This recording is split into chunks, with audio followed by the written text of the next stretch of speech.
এটি হচ্ছে একদম প্রথম গল্পটা, গুপ্তিপাড়ার গুপ্তধন। এই থেকে তো গুপ্তিপাড়ার গুপ্তধনে সিচুয়েশনটা আমি বলে দিই। ব্রজেশ্বর বটবাল হচ্ছে এটা একটা মফস্বল টাউন। এটা ওই সুন্দরবনের কাছাকাছি একটা মফস্বল টাউন, নদীর ধারে। এবং সেখানকার দারোগার নাম হচ্ছে ব্রজেশ্বর বটবাল। সেখানে কি হয়েছে, একজন লোক নিরুদ্দেশ, তিনি কালীর সাধক বলে পরিচিত, এবং তার নাকি পোষা ভূত প্রেত আছে শোনা যায়। একজন লোকে বলে তার নাকি পোষা ভূত প্রেত আছে,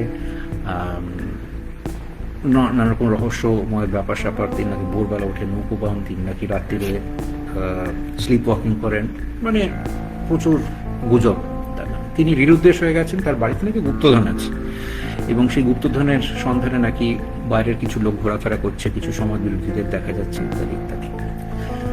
এবার আমি পড়ছি। ভারী গোমরা মুখে দারোগা ব্রজেশ্বর বটবাল থানায় তার চেয়ারে বসেছিলেন। এই সময়টা তার বেজায় খিদে পেয়ে যায়। 7:30 বেজে গেছে। এখন তাকে দৌড়তে হবে সদানন্দ সরকারের বাড়িতে। সদানন্দ সরকার হচ্ছে যিনি নিরুদ্দেশ হয়ে গেছেন। কি মুশকিল, দারোগা বাবুর টেবিলের উপরে একবার চা থেকে ধোঁয়া উঠছে।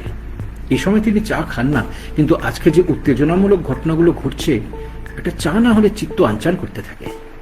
চেয়ারের পাশেই কাছাকাছি মুখ করে নিতাই সর্দার দাঁড়িয়েছিল। এককালে নিতাই ছিল গুপ্তিপাড়ার চোরেদের বেতাজ বাদশা। ব্রজেশ্বর দারোগা হিসেবে গুপ্তিপাড়ায় আসার পর নিতাইকে বার কয়েক ধরে ফেলেন। বারবার ধরা পড়ায় নিতাই যখন বিপর্যস্ত হয়ে চুরির কাজ ছেড়ে তার সুন্দরবনের গ্রামে ফিরে যাবে কিনা ভাবছে, তখন ব্রজেশ্বর নিতাইকে পুলিশের খোঁচর হবার প্রস্তাব দেন। আজকাল চুরি ছেড়ে নিতাই তালা চাবির দোকান দিয়েছে। এতে বসে একটা সুবিধে, কারোর বাড়ির চাবি হারিয়ে গেলে, তালা জ্যাম হয়ে গেলে নিতাইয়ের ডাক পড়ে। মাঝে মাঝে একটু হাত নিষ্পিস করে উঠে বটে, কিন্তু নিতাই আজকাল ভুলেও পথ মরায় না। এই সদানন্দের ব্যাপারটি কেড়ে নিতাই, লোকটা গেল কোথায়? উনার কথা আর কইবেন না কর্তা। কত কিসিমের সাধনা করেন, কোথায় যান, কেরা যান, কি সব সাধনা টাধনা করেন আমি ঠিক ধরতে পারি না। তবে একবার ওনার বাড়িতে ওই চুরি করতে গিয়ে সেই যে ফাঁসছিলাম, যদি জানতেন। বলিস কি হয়েছিল?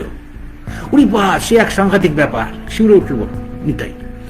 সে গপ্প আমি কইতে পারুম না কর্তা। কেউ যদি বলে সাংঘাতিক ব্যাপার ঘটেছে, তারপর যদি বলে কি ঘটেছে বলবো না, তাহলে তো খুব রাগ হওয়া স্বাভাবিক। ব্রজেশ্বর ভুরুকুচকে খানিকক্ষণ নিতাইয়ের দিকে তাকিয়ে বজ্র গম্ভীর কণ্ঠে বললেন, এই লক্ষীরাম, লকআপটা খুলে নিতাইটাকে ঢুকিয়ে তো ভেতরে। রাত ভোর হলে সুসুর করে সব গল্প মনে পড়ে যাবে।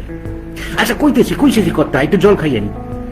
বলে টেবিলের একপাশে দারোগার বাবুর জন্যই রাখা জলের গ্লাস থেকে টুক করে একটু জল খেয়ে নিল নিতাই। তারপর গলাটলা খাকড়ে বলতে শুরু করলো, তো এইবার কি হইল, আমাবস্যা রাইতে কালী ঝুলিয়া তেল মাইরা আমি তো গেছি সদানন্দের বাড়িতে চুরি করতে। রাত তখন প্রায় 3টা বাজে কর্তা। আমি জানি কাজের লোক দুঃখী না, আমার সাধারণত কোন ঘরে ঘুমায়। উপরের জলের পাইপ বেয়ে আমি দোতলায় পার উঠলাম। অমাবস্যার রাত, চতুর্দিক অন্ধকার, নিকশ কালো, দূরথিন রাস্তাটা দেখা যায়, কয়টা বাতি টিন কইরা জ্বলতেছে, হাওয়া ভাড়া লাগতেছে, আর পিছনের দিকের জলে ঢেউ উঠতেছে। সেই ছপ ছপ শব্দ শোনায়। এক নেড়ি কুকুর কেউ কইরা ডাকতে ডাকতে রাস্তাটা দিয়ে দৌড় দিল। আমি দোতলার বারান্দা দিয়ে আগাইতেছি, এমন সময় দেখি মাঝের এক ঘরে আলো জ্বলে। ওই ঘরটার চাইতেও তালা থাকে। ভাবলাম কিছু না কিছু থাকে, আজই তুলে নিয়াম। ঘরের ভেতরে টিম কইরে একটা প্রদীপ জ্বলে। আমি দরজার কাছে যেই যাইতেছি, আর ওরে বাবা বলে নিতাই আবার চোখ বুঝে ফেললো। খানিকক্ষণ অপেক্ষা করার পর ভুরুকুচকে ব্রজেশ্বর হাত পারলেন, লক্ষীরাম, লকআপটা খুলেছিস? কইতেছি কর্তা বলে হাঁপাতে নিতাই আরেকবার একটু জল খেয়ে দিল। দেখেন কর্তা, হাতের রং কেমন খারাপ হয়ে গেছে। আমি যেই দরজার কাছে দাঁড়াইছি, দেখি সদানন্দ উল্টো দিকে মুখ কইরা বসে, সামনে এক কালী মূর্তি। এইখান ডাকাটে কি কইরা সদানন্দ বলে, যা খুঁজছিস ওটা এখানে পাবি না নিতাই। আয় মায়ের পায়ে নিজেকে সঁপে দে, সব পাইবি। আর কথাটা শেষ হইতে হুস দমকা ঘরের ভেতর থেকে আমার দিকে ছুটে এলো।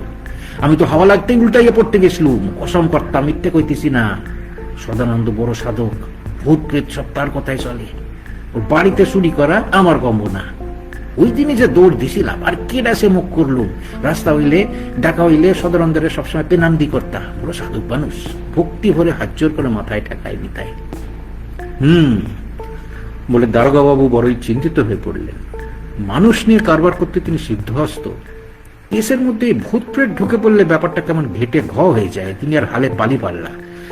ভূতে বেজায় ভয় ব্রজেশ্বরের। আচ্ছা আচ্ছা, সে নয় হলো, কথাটা অন্যদিকে ঘুরিয়ে দেন ব্রজেশ্বর। ইদানিং বাইরের কিছু লোক দেখছি গুপ্তিপাড়ায় ঘুরঘুর করছে, তারা কারা জানিস কিছু? এখনো কোনো খবর পাইনি কর্তা, পাইলে আপনারই আগে জানান।